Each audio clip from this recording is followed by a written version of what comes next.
I've been dancing on and off for about 10 years of my life, belly dancing, and I just wanted to test myself and try something a little bit different. So I guess pole dancing was one of those things, and for me, I wanted to be able to kind of put a wow factor onto my shows. So I then incorporated belly dancing with pole dance, and that's where it kind of took me today. For me, one of the hardest things was for my parents to accept what I do for a living, and my mum's old school, old school Asian, and my father's old school English. So my father believes anyone with a tattoo is a prostitute. My mum believes in order to succeed in life, you need to study for 10, 15 years. So for me, the hardest thing was my parents accepting the life I lived. I left school when I was 15.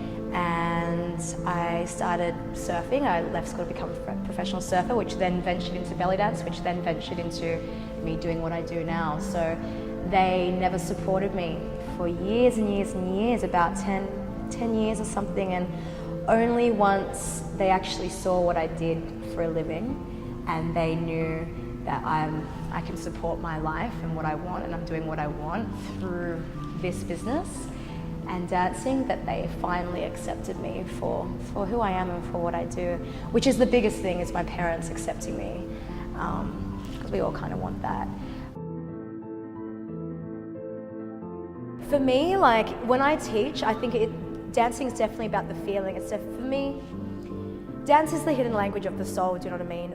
If you're dancing from how you feel and you're sad, your movement's gonna be so different to when you're feeling great. And I think it's meditation, dance, it's dance therapy. I want all my classes to be that way. And for me, when I teach a move, I like to let my students know it's not about the move, it's not if you get it right or wrong, it's just about moving and letting go.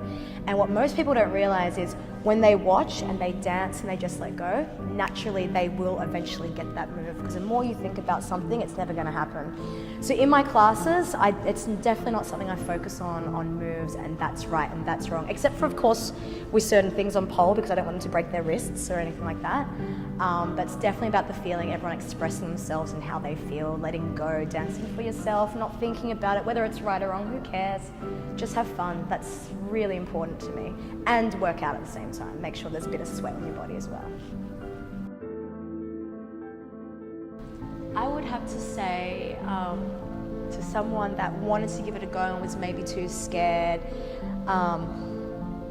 I think if anyone's scared of anything really, then it's something it's worth trying, because if you're not scared, it's probably not worth doing. So that answers my own question there. But if anyone's a bit skeptical on this, I'd say you need to try it, you need to give it a go. Everyone needs to try something once. People need to stop judging.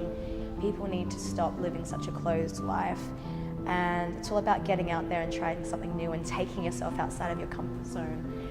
And learning to love yourself more. People all need to learn to love themselves more, and I hope that if people come to my classes, that's the one thing I would love to help people with, is just women loving themselves more. And I have a lot of men that come to my classes too, gay, straight, doesn't matter.